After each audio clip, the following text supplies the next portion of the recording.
Many people say that music is a universal language. If that's the case, I would like to use music as a platform to talk about health. My name is Dr. Moshe Lewis, and I'm a full-time practicing physician who loves music and the way it affects our brains, our bodies, and our well-being. I would like to invite you to tune in where we interview musical artists about health matters that are important to them. But the truth is, we'll be discussing topics that affect all of us. From mental health to body image, cancer screening to stroke, our health is truly our greatest asset. So the goal is to open the dialogue on health to embrace topics that we don't always like to talk about in a way that's raw, candid, and lit. Hopefully, these discussions will improve the health of our community. After all, your health matters to me, and if I can make it sound more beautiful, then that's something we should all listen to. Music and medicine, when you hear those words, how do they speak to your heart? Music and medicine, music is medicine. You feel me? Hi, I'm Skip Martin, and this is one of my latest releases. This is called Tom's Diner. Hit it for me.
Welcome to Music and Medicine. I'm your host, Dr. Moshe Lewis. Really excited and delighted today to be joined by Hollywood royalty. This next young man performed with two groups sometimes simultaneously, Dazz Band and Kool and the Gang. Won a Grammy Award with Dazz Band for Whip It, and he also has an Emmy Award for a project that we're going to talk about because it was for St. Jude. Skip Martin, welcome, young man. Thank you, Doc. Such a Thank you pleasure so to have much you for here. having me here. I'm glad to be here. Sure. I wanted to kind of roll back the clock of time because you played the trumpet at a time where that was not a typical instrument many young people would play. I wanted to find out some of your inspirations, some of the people that really encouraged you to pursue that. Well, I was influenced by, some legends like my father was a jazz proficionado. He was an English teacher. My mother was an educator as well.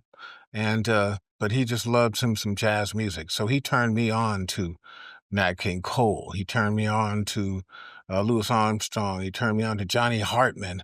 He turned me on to so many jazz acts and Cal Jader. And so that's where it really came from. But I loved the sound of how Miles would play things like he was singing. And I wanted to do that. So I kind of patterned some of my sound and my performance on my trumpet like Miles. Less is more. Sure, absolutely. And to be so young, if I'm not mistaken, we were talking offline a little bit, at the age of 7, Oh, yes. you heard Nat Yes. King Cole and said Wha- that. That's when I discovered, people ask me, when did you start music? Or when did you start believing in music? I remember the exact day because I'm 68 years old. Nat King Cole had passed away and I was 7 years old. Wow. And I'm riding a car with my grandmother and grandfather. We were going somewhere. I'm sitting in the back seat.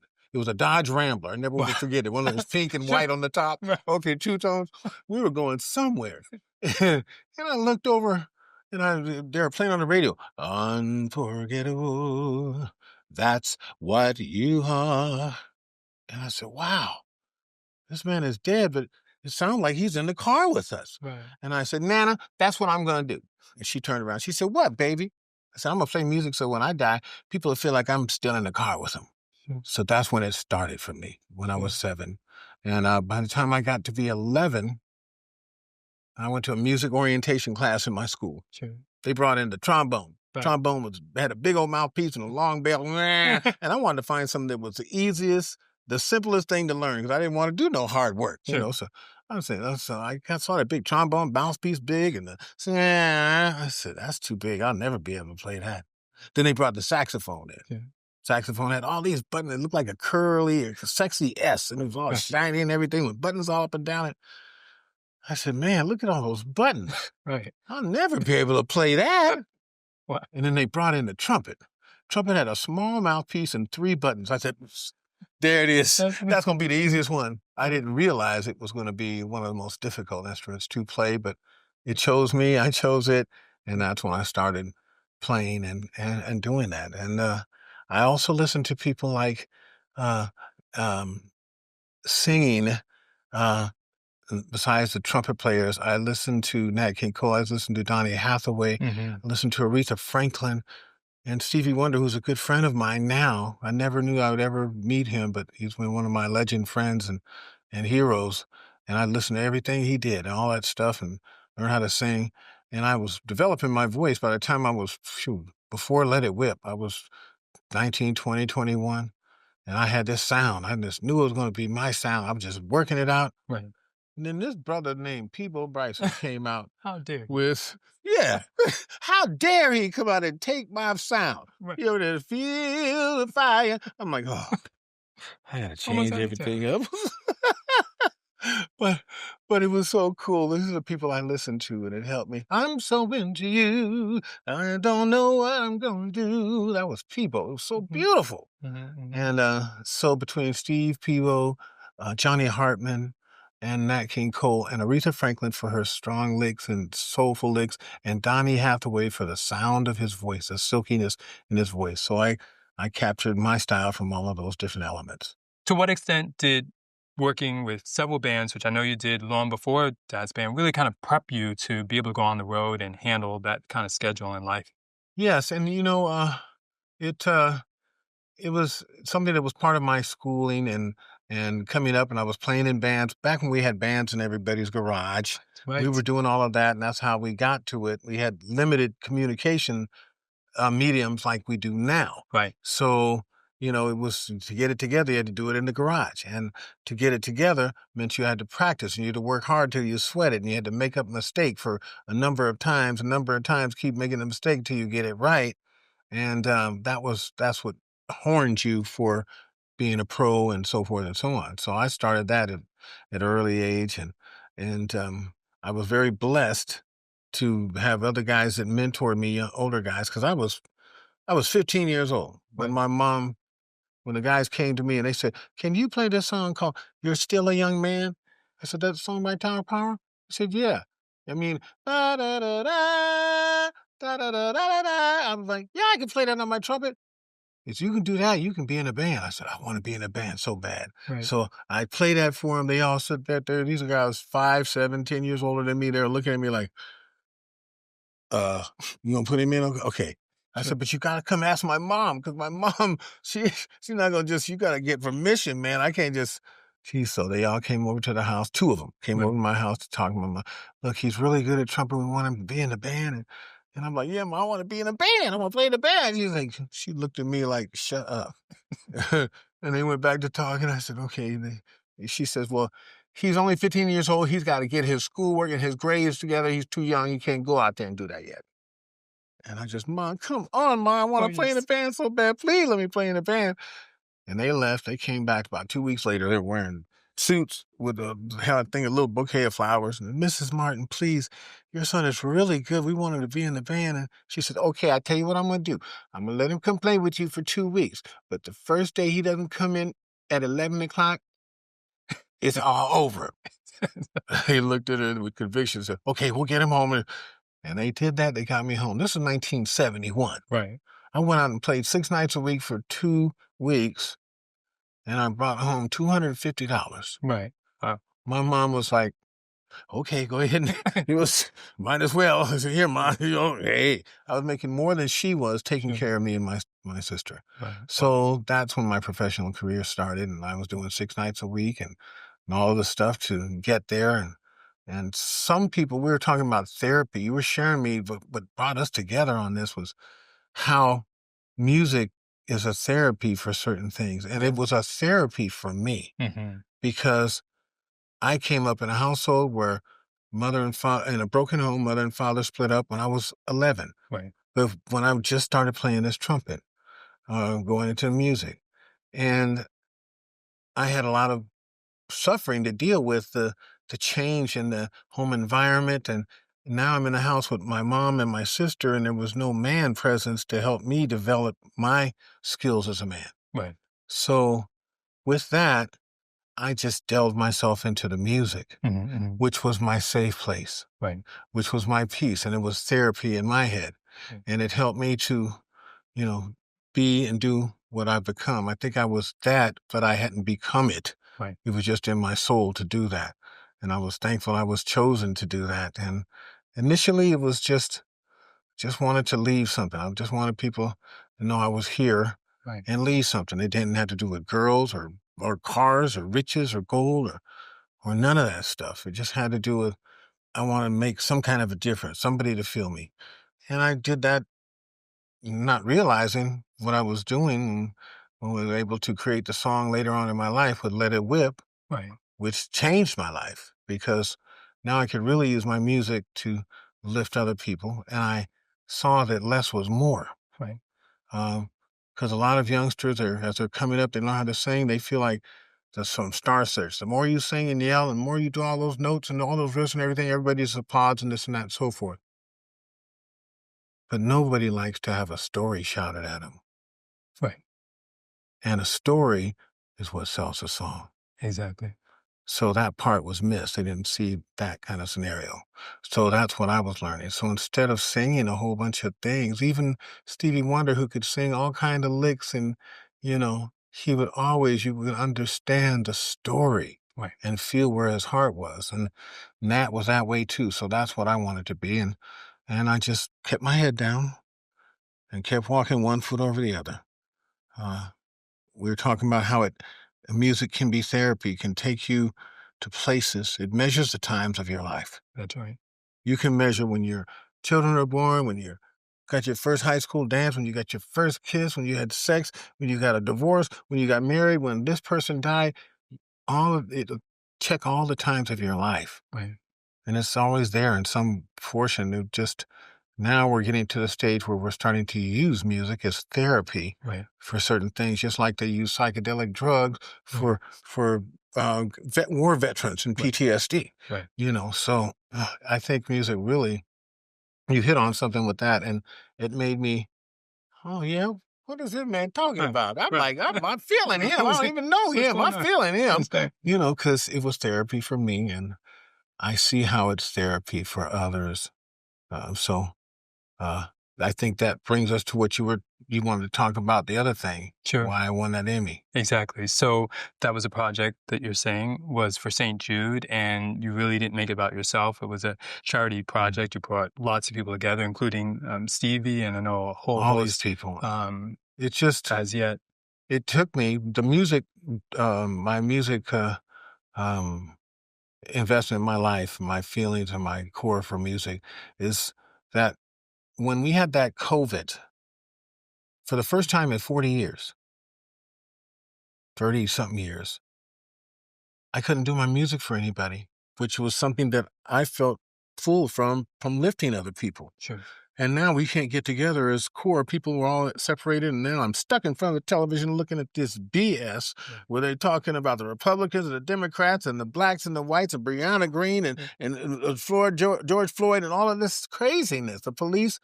And I'm stuck looking at the television. They just got pissed off. I said, I got to do something about this. And I'm not a pastor. Just my grandfather was a bishop, Church of God in Christ, until I had that upbringing in my core. And I remember somewhere in the Bible it said that in the last days of time, it would be the musicians that would bring around a change. Right. And I said, well, what can I do? Because everybody else, tends to say, well, it's too much, so I won't do anything. Right. And that's bullshit. I really believe that you just should just accept it and do something for others first, because the world and the universe is a mirror. Whatever you put into that mirror is going to come back at you. So I'm like, well, what can I do to help? And I had recorded the song People Get Ready with a young lady, and something just told me, I want to get this group called As Yet. Right. And I knew the guys in As Yet, and I wanted them to sing. It's 4 great singers like Boys to Men, these guys, and I wanted to record them 8 times a piece, each one of them. So I would have a choir to add to what I had. Right. And when I got there to the studio, I heard this voice in a barely audible, said, expand on that. It was like a whisper, expand on that. I didn't know what that was. I'm like, well, what I thought it said was expand on that, but it was so low. I said, well, I'm doing this anyway, so I'm going to continue. I am expanded. So I got the guys on there, put one of the guys' ladies on there. She sang on it. And when we got done with it, it sounded amazing. I started at 8, and by 3 in the morning, we were done.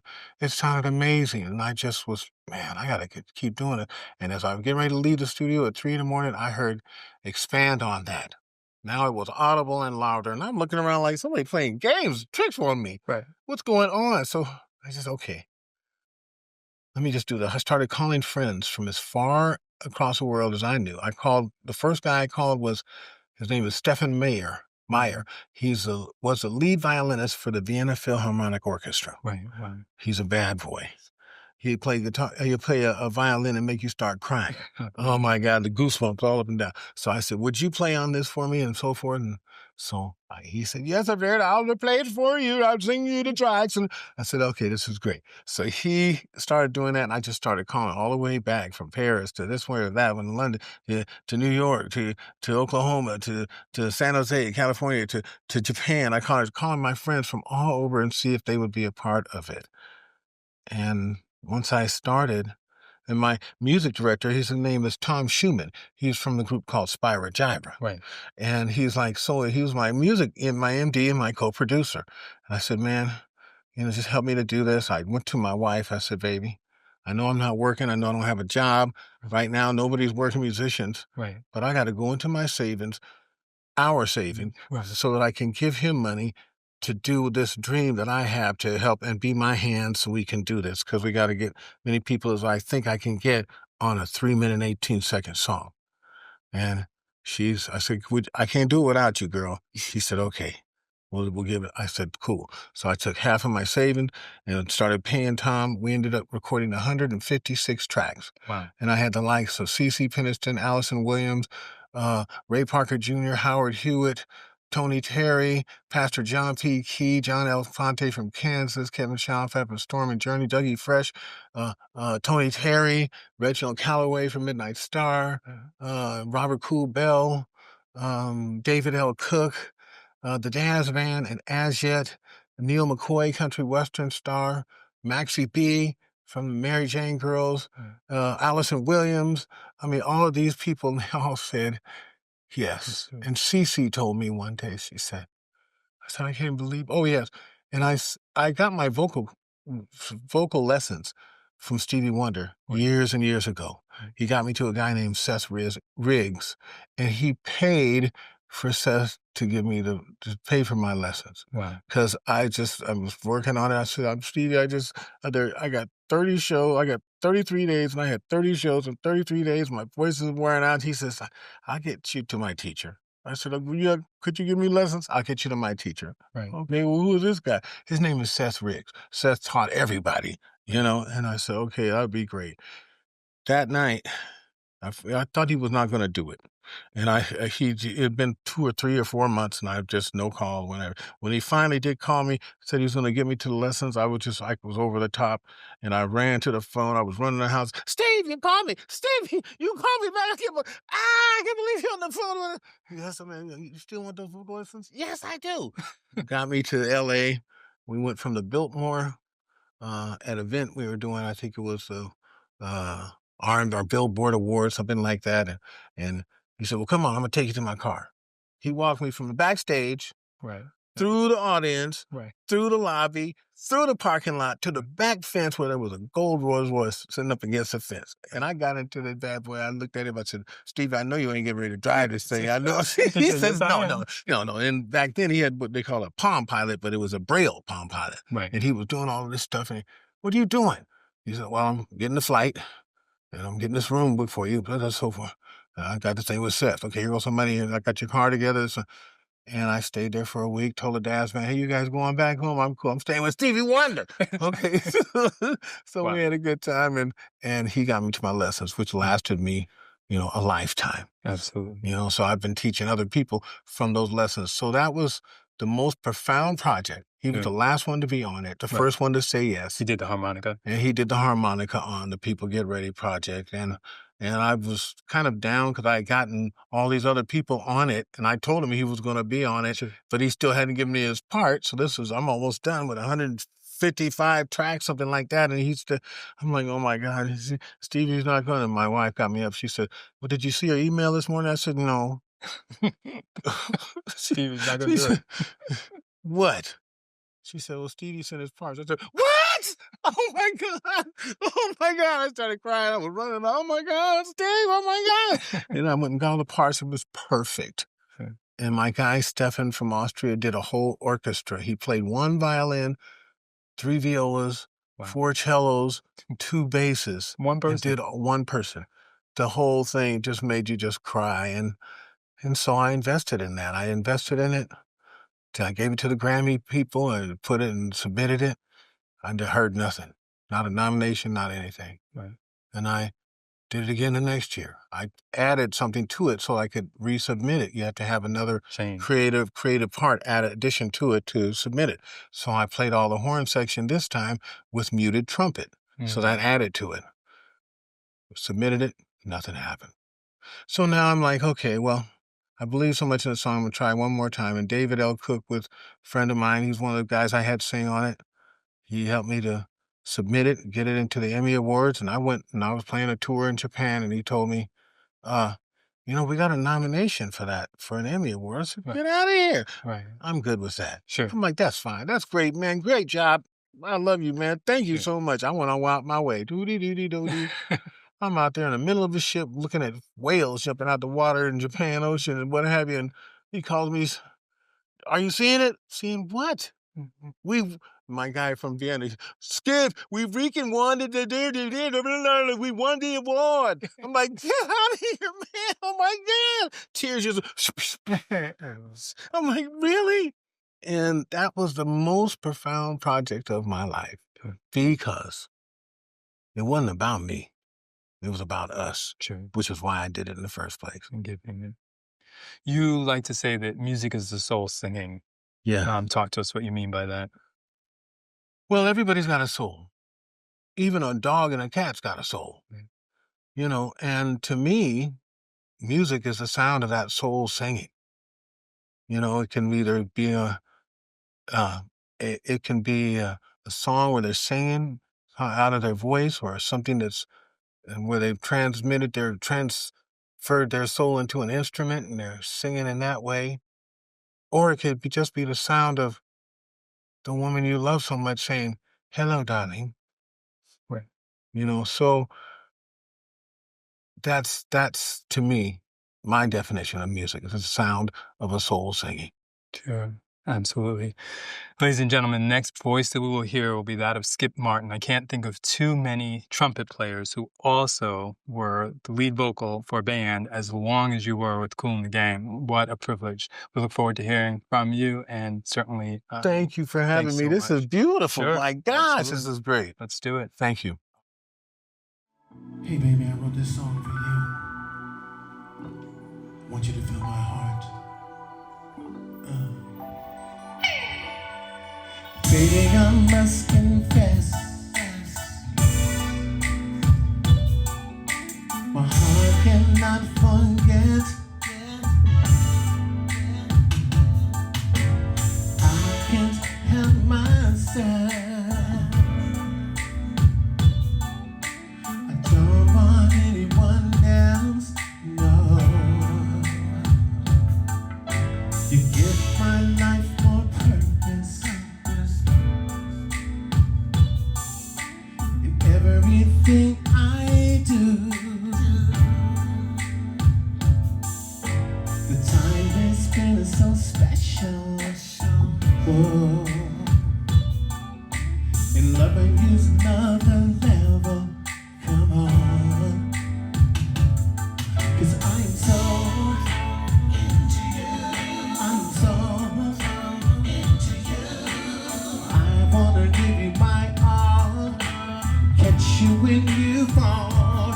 Baby, I'm so into you. Baby, I'm so into you. Look into my eyes and see all the man you'll ever need. 'Cause I'll be there with a shoulder you can cry on. Yeah. Give you a heart you can rely on all the time. I will show you passion you can feel. Yeah. If they might pretend but for real, yeah. I'm gonna give you trust and honesty. And this is how life is gonna be for us, for always. 'Cause I'm so into you. I'm so into you. I'm gonna give you my all. Catch you when you fall. Baby, I'm so into you. Baby, I'm so into you. Look into my eyes and see all the men you ever need. I'm so into you, baby. Look into my eyes and see all the men you ever need. I'm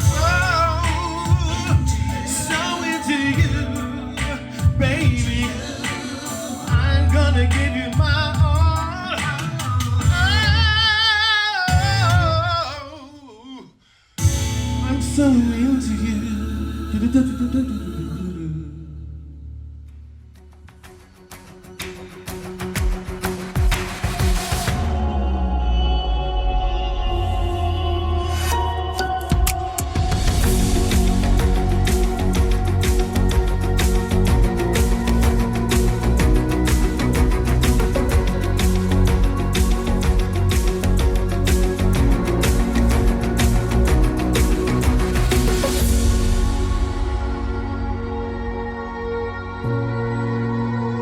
Thank